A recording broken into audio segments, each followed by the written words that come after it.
Hello and welcome to Americans Talk Australian Survivor. I'm Rachel. I'm Leah. And I'm Matt. Thanks for joining us. There will be spoilers ahead to Episode 5 of Australian Survivor Titans vs. Rebels. So if you haven't watched Episode 5, pause here and join us in a minute. So we open up Episode 5 on the Rebels Beach, where we find out that it's Sarah's birthday. And unfortunately, it's not a great start to her big day because last night, Kelly voted out Tobias along with the rest of the tribe, but it was Kelly's vote that ultimately sent Tobias home. And that was Sarah's closest ally in the game. They were cuddle buddies, and so now she wakes up today. She's cold from not being cuddled all night, and she's pretty upset. She's crying on the beach. So it's her birthday, and Kelly decides to read some poetry to her, recite some poetry to her, only she seems to have difficulty remembering all the lines to the poem. And then Kelly starts crying. Yeah, right. And then tells Sarah that she had to make the move that she did. So it's an interesting approach to kind of come clean and say, okay, I did it, and I'm, kind of sorry, I guess. I don't know if she was quite apologizing, but she was trying to comfort Sarah, which is not what we typically see in Survivor after you vote out the ally of someone still on the beach. But it is interesting that Kelly is the individual who is comforting Sarah because it's Kelly's vote that ultimately sent Tobias home. Yeah, but that's Kelly. Right. Well, the unusual thing is that it could have really been a bad day for Sarah, because if Kelly had voted the way she was supposed to, Sarah would have had to pick which of her friends she was going to send home. So, as it turns out, Kelly... And that would have been Alex, because she was so close with Tobias. Right. So Alex is very lucky. Yes. And he's also a good player, because as we saw at this part of the episode, he speaks about how he doesn't know who to work with. And he starts talking to Kirby, but he really feels alone. But instead of just sitting around, he's up, he's talking, and he's thinking about how can he go farther in the game. Mm-hmm. Yeah, he's here to play, and he's not just sitting down and letting the game pass him by. So that's great to see.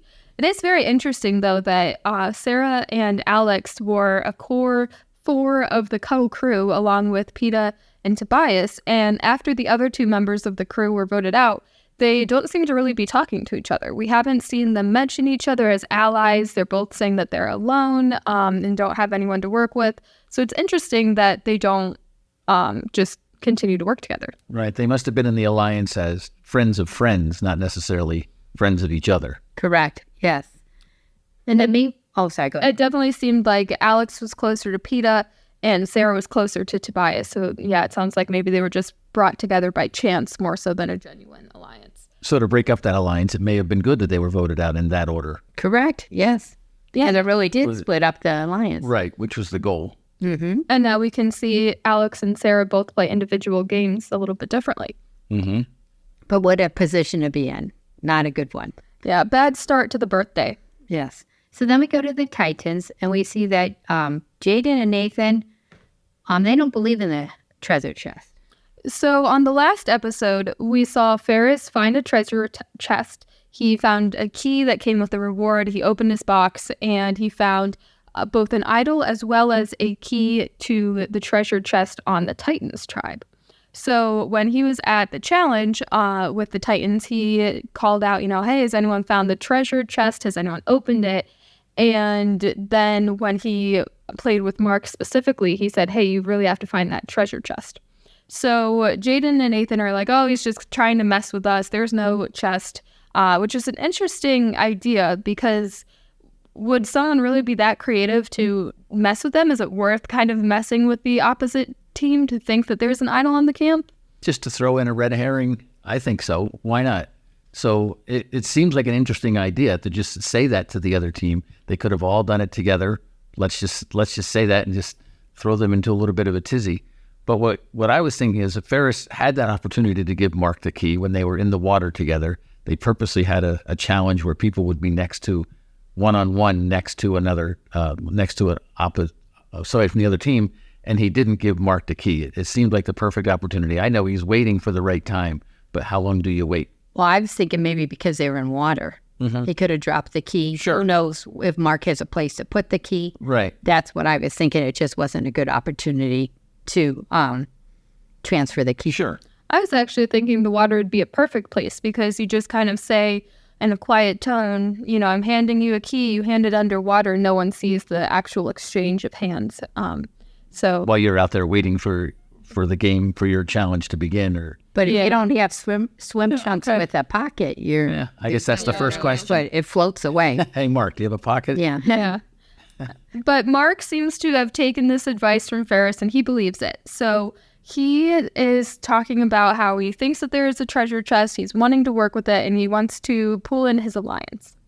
So he mentions that he's pretty tight with the two Vs, so that's Valeria and Viola, and the three of them are kind of working together to find this treasure chest. He ends up looking in the woods with Valeria, and as they're kind of walking around, we hear, I think it was Jaden said, "Hey, where's Mark?" And, or no, it was Eden said, "Where's Mark?" And then Viola immediately says, why don't you bench parse me? So she's a great distraction for them to keep looking. And sure enough, they did. Well, I thought it was interesting that Mark said he is a tight 3 with the two Vs, and then not the middle-aged mafia. I thought he was closer with the middle-aged mafia, but according to him, he's not. Yeah, we haven't really heard about the trio of Viola, Valeria, and Mark very much. We've seen them vote together, but I didn't realize they were actually a strong 3. I thought it was just the two Vs. Yeah, so that was interesting to hear. All right, then we go to the reward, and the reward looks like it's a pretty fun one. Mm-hmm. Yeah, so the prize today is a kid's birthday, or just a kid's party, but it's very appropriate to be on Sarah's birthday. Yeah. And so, well, no, it seemed like it would be a fun thing to, get some sugar if you haven't had any in a long time. It would be seems like it's a good party, a good thing to win. And everything's so colorful, looks so fun. It just looks like a fantastic time. So, but the first we have to go to the reward challenges. So the first one is Alex versus Nathan, and the Rebels win. Yeah, so the goal of this challenge is to knock over all of the statues on the opposite tribe. So it's similar to challenges that we've seen before, but I don't think we've seen this particular take on it. No, I don't think so. So there's one player from each tribe who's kind of put up for the challenge, and they're strapped into a belt that has cords attaching them to two statues on their left and their right. And they have to kind of fight in the middle and pull each other to the opposite side to knock over the attached statues. So it's a little bit tough to have a strategy going into this because, as we see, each player interacts with the other differently. And so you can't really predict what the other person's going to do and really make a plan. So very interesting for a challenge. So the Rebels take the first point. Then the second one goes to the Titans. Third one goes to the Rebels. And then the fourth one to the Rebels also. And the fourth one was interesting. Kirby had a unique idea. She sacrificed one of her idols when she ran towards Viola's, and then Viola followed her and ended up knocking down her own in the running process. So that was really strategic, Kirby. Great move. Yeah, Kirby was very, very good. Mm-hmm. And then it all comes down to Charles versus Raymond. And this is a unique pairing because they get out on there and they're not really looking too angry or tough, and they're chatting about the shirt that Charles is wearing, and Kelly's yelling, "Stay focused," right? And everyone's like, just focus on the game, and everyone seems nervous about the two of these guys being kind of the deciding factor for this challenge. But Raymond pulls it off. Yeah. He comes away with the win. Literally, with the Rebels. He literally pulls the statues or the trophies off the pedestals and wins. Yeah, so great job, Raymond. That was unexpected for him to be the hero of the challenge. Right.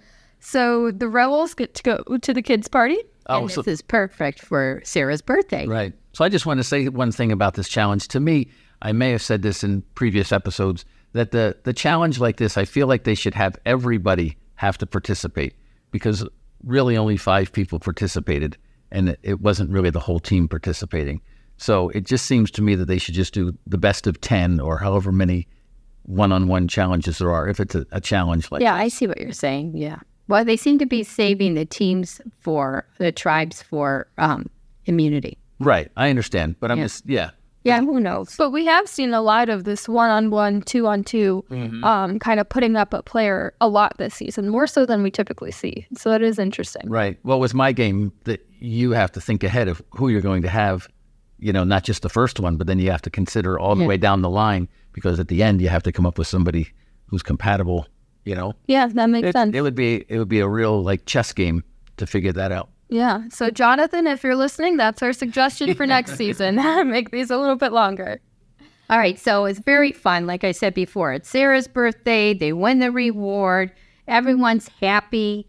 And then Kelly opens up a folder, and then she immediately shuts it and starts crying. And they're like, what is it? What is it? And they open it up, and it's young pictures of each tribe player as kids. Yes, this was really fun. We got to see a little bit of everyone's family, their siblings as kids. And this is different than what we typically see. A lot of times we'll just get like a photo from home, and it's like a current photo of loved ones. But it was more exciting, I think, to see them growing up. And it was on theme for the kids' party. Yes. Everybody got a little chance to talk about their family, which is nice. Yeah. Yeah, we heard that Aileen grew up in Nepal, so that's pretty interesting. Right. Did some school there, so everyone had a unique story to share, so that was fun to get to know everyone better. And then Ferris asked the group, who should we give the key to? And it kind of like seemed to blow the party. All of a sudden, it wasn't as exciting. Sort of crickets. Right. Yeah, we're all having fun, laughing, looking at photos, and then we're back to the game. Yeah.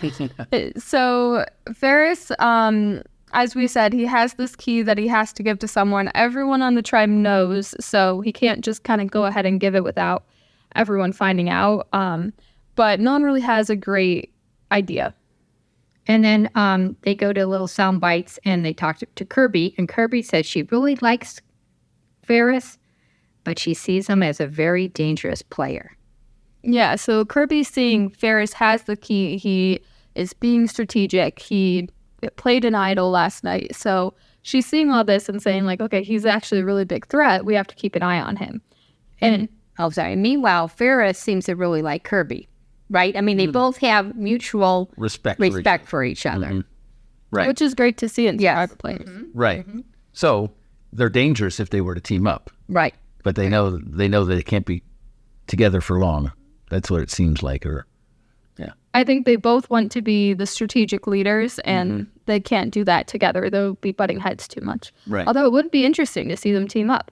That would be a fun duo. There's still time. Yeah. So we're kind of getting this inclination that there is some tension between Kirby and Ferris. They both know that the other is a really good player. And then we go to the immunity challenge. And so for this challenge, there's, again, quite a few things to do. We're seeing really long immunity challenges this season.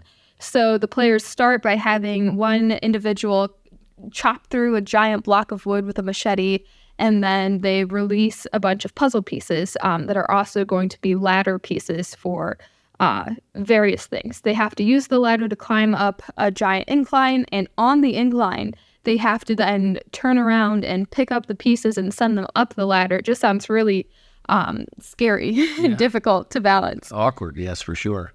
Then they have to create a bridge where they, put the pieces out, and then they have to space them out without falling, and then they have to pick them up again. So there's a lot of back and forth with these pieces.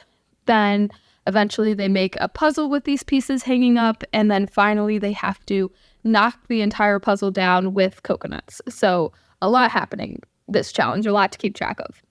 And before we get started, we see a little bit of the strategy, which is always interesting to hear a little bit of kind of how the teams approach the challenges. The rebels seemed a little confused because they couldn't decide who was going to build the bridge once they got up the ladder. And Kelly said that she has a good center of balance and that she would be good. And it seemed like Alex was kind of like, I'm not positive, but he didn't seem to put up a big fight. I think he was just kind of like, well, we'll lose, and Kelly will go home if we lose as a result of that. And sure enough, there was confusion there building the bridge when Kelly was assisting with moving the planks around. Yeah, so as we saw in the challenge, the Titans had just like a great strategy. Eden was out front with building the bridge. Right? Yeah. Do you remember? He was squatting, and he seemed to move very easily on that bridge and building the bridge. They worked extremely well, the Titans. Yeah, and that was really interesting to contrast that with our first episode, because in the premiere, we saw that the Titans were not all willing to help out. They all wanted to be the leader. They had an assembly line in the water in the very first challenge, and they couldn't make it work. So we were really worried about how the Titans were going to work together, and it looked like they were going to kind of crash and burn. And now we're seeing a very efficient assembly line with passing the pieces along. Everyone knows their place and what they're doing. And they've been quite successful in these team building exercises over the past couple of episodes. So very interesting to see that progression.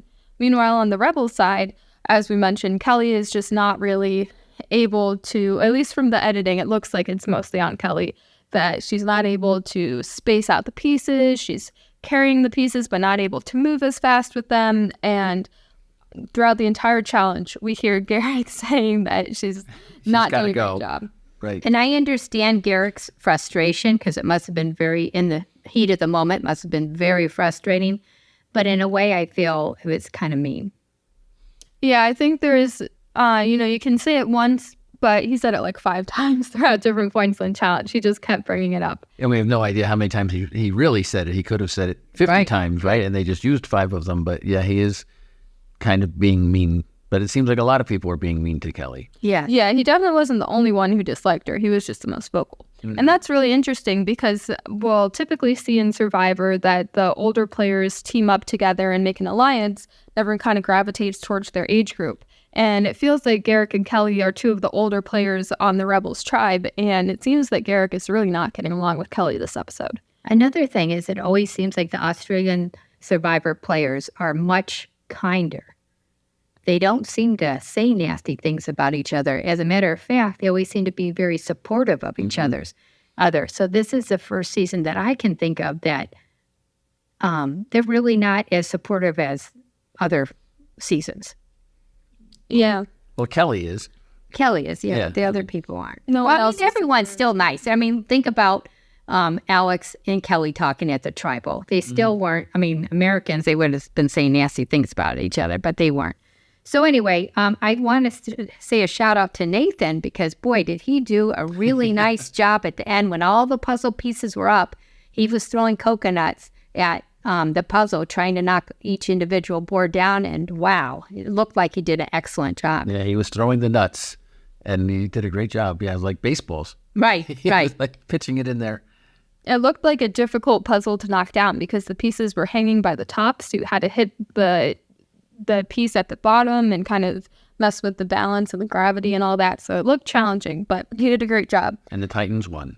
Yeah, right. So 3rd time in a row that the Titans are safe from tribal council. They take the immunity cup and they are on their way to what they think is going to be a nice, calm night. So then we go to the Rebels back at their camp and everyone's saying, Kelly has to go. Kelly has to go. Right. Like almost the entire tribe gathered around the watering hole and decided it would be Kelly. But it seemed too early to, right? Because Kirby has something to say. Right. So everyone's at the watering well, and only Kirby and Kelly, it looks like, are on the beach. And they're talking, and Kirby says, she says, well, what does she say again? You're not disposable to me. Will you vote with me? Yeah, so it seems like Kelly is a little bit surprised to hear that her name is kind of on the chopping block and that others are seeing her as a disposable player. And Kirby's trying to be an encouraging leader as the coach that she is and kind of, pulling her in. Mm-hmm. So Kirby has this plan to get out Ferris because she knows that he has the key, he has a lot of power. And like we've talked about before, she's been kind of planting those seeds that Ferris is her number one to get out. This is an interesting choice because Ferris has a lot of muscle in the Rebel tribe right now, and we don't have a lot of strong players over on the Rebels. So is it too early to get out Ferris, or do you have to strike on a strategic player while the iron's hot and you have the opportunity? I think they need to keep their strength. With Tobias gone and Pia gone, those are 2 strong people. I think they need to keep strong people at this point. I mean, look at the immunity challenges, they're not winning.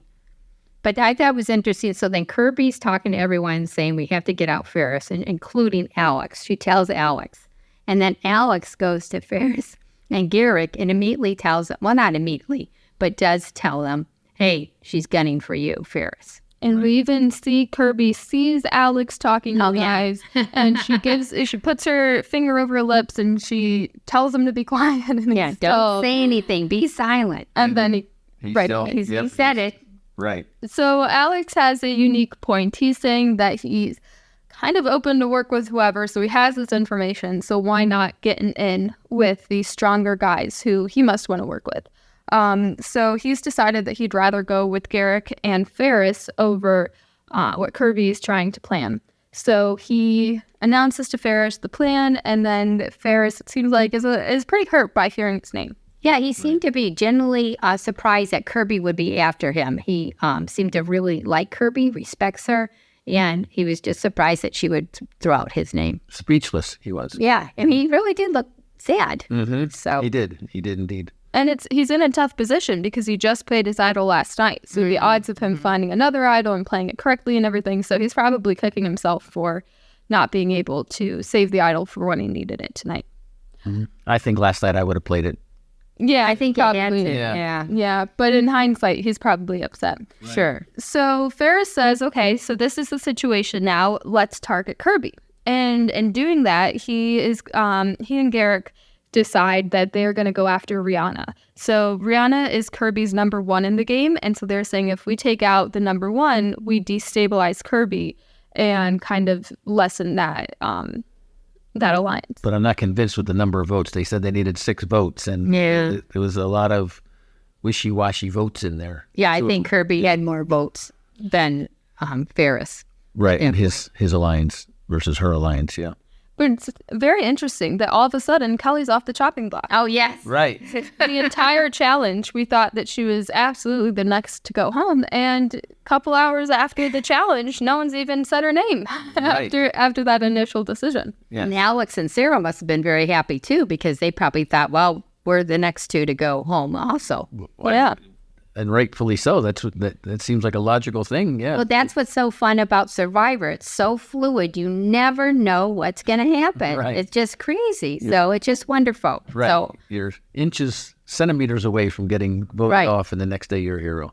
Yeah, and it's interesting because when we look at the list of the rebels, we see a lot of people that may not be the strongest in challenges. We see Raymond, Scott, who we really haven't heard anything about.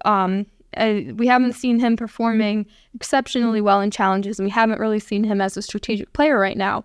And we see other players like that who don't seem to be bringing a lot to the tribe, and you would think that traditionally they would be the first voted out in these early days.